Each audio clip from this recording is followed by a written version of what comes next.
Bienvenue, nous sommes le 15 décembre et je voudrais méditer avec vous ce verset tiré de l'épître de Pierre. Déchargez-vous sur lui de tous vos soucis, car il prend soin de vous. Alors laissez-moi vous raconter une petite histoire. Mon histoire, peut-être la vôtre, en tout cas celle de beaucoup. Oui, tout avait si bien commencé. Vous aviez pris de bonnes résolutions avant même la nouvelle année. Noël allait être serein, apaisé. Oui, fini ces Noëls galères, où l'on arrivait à table sur les rotules, avec tout juste cette envie qu'on en finisse. Noël allait être joyeux, festif, à votre image. Et pourquoi? Simplement parce que vous aviez eu une excellente idée. Et cette idée, c'était finalement de préparer Noël vous-même.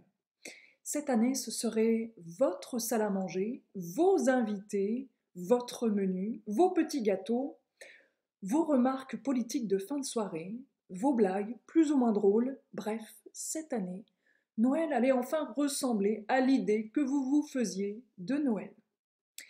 Et c'est donc pour cela que vous avez élaboré un plan. Un planning, un rétro-planning, une organisation du travail, une feuille de route avec des listes, des post-it. Et il faut dire que c'était tellement bien au début. Vous aviez cet immense sentiment de liberté, d'être enfin vous-même.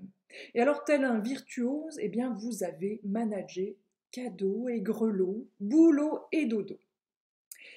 Et puis un jour, vous ne vous souvenez plus exactement d'où le problème est venu. Quel fut ce détail qui vous a fait basculer? Vous avez eu beau chercher. Vous vous souvenez tout juste qu'un soir, vous vous êtes affalé dans un fauteuil et vos yeux, qui surnageaient dans le brouillard, se sont enfin posés sur un détail.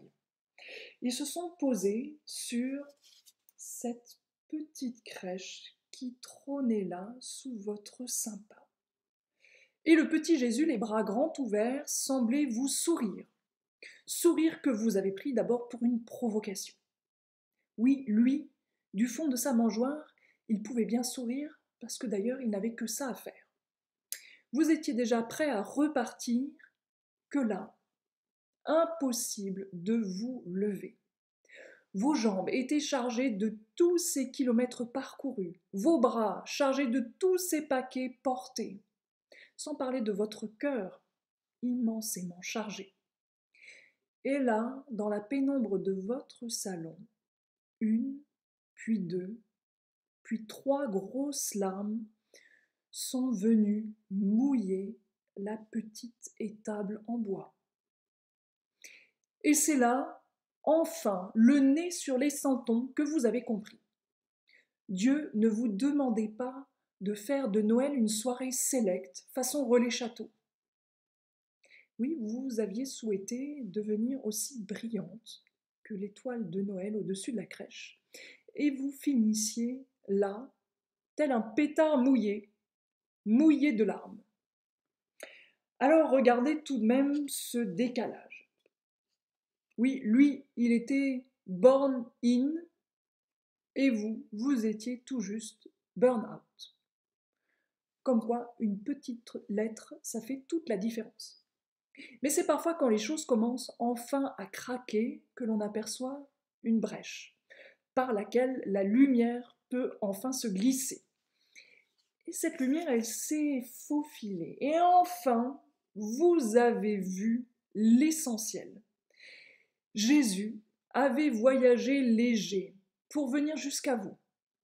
La seule chose qu'il avait prise avec lui, c'est finalement cette douce lumière. Lumière d'un sourire, lumière de la joie, rien de plus. Et on dit même qu'il est venu sans rien, les mains vides, tendues vers nous, tout juste pour prendre sur lui tous nos soucis.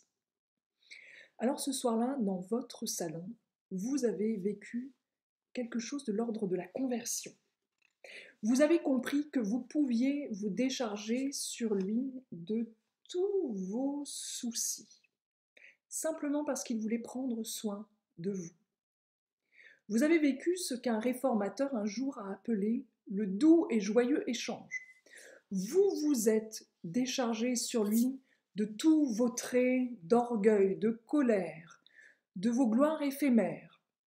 Et en échange, lui vous a donné la grâce d'un sourire, l'assurance d'un pardon et la force de continuer votre route dans la simplicité et dans la paix.